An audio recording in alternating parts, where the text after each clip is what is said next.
Doctor BR Ambedkar Konaseema జిల్లా Ramachandrapuram municipal కార్యాలయం ఎదుట వైసీపీ ఆధ్వర్యంలో రీలే నిరాహార దీక్షలు కొనసాగుతున్నాయి.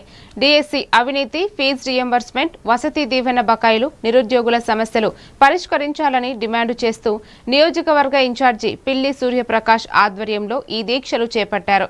డిఎస్సి అక్రమాలపై విచారణ జరిపించి బాధ్యులపై చర్యలు తీసుకోవాలని, విద్యాశాఖ మంత్రి రాజీనామా చేయాలని నాయకులు డిమాండ్ చేశారు. ఈ కార్యక్రమంలో వైసీపీ నాయకులు, కార్యకర్తలు పాల్గొన్నారు.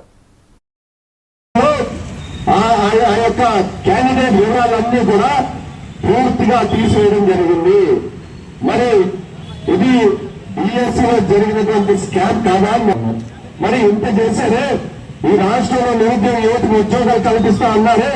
మరి కేంద్ర గణాంకాల ప్రకారం మరి ఈ రోజు గత ప్రభుత్వానికి ఈ ప్రభుత్వానికి మరి నిరుద్యోగ యువత శాతం ఎంత పెరిగిందంటే అనేది అమ్ముకతోటి జోబులు నింపుకోవడం వాస్తవం కాదా అని నేను అడుగుతా ఉన్నాను. స్పోర్ట్స్ కోటా అని చెప్పి దానికి నిమిత్తం ఎటువంటి రిటర్న్ ఎగ్జామ్ లేకుండా అందులో ఖచ్చితంగా స్కామ్లమయం, మెగా డిఎస్సీ అంతా స్కామ్లమయం చేశారని వాళ్ళు చెప్తా ఉన్నాం.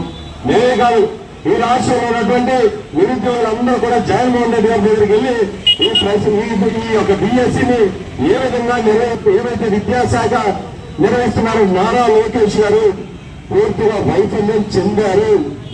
ఏదైతే కేంద్ర ప్రభుత్వంలో ఒక నీట్ పరీక్ష ప్రశ్నాపత్రం తయారీలో ఒక ఎగ్జామ్ విద్యార్థులందరూ కూడా నెల రోజుల పాటు ఉద్యమం చేసి కేంద్ర ప్రభుత్వం మెడలు ఉంచి అక్కడ ఉన్నటువంటి విద్యాశాఖ మంత్రిగా ఉన్నటువంటి ధర్మేంద్ర ప్రధాన్ గారిని రాజీనామా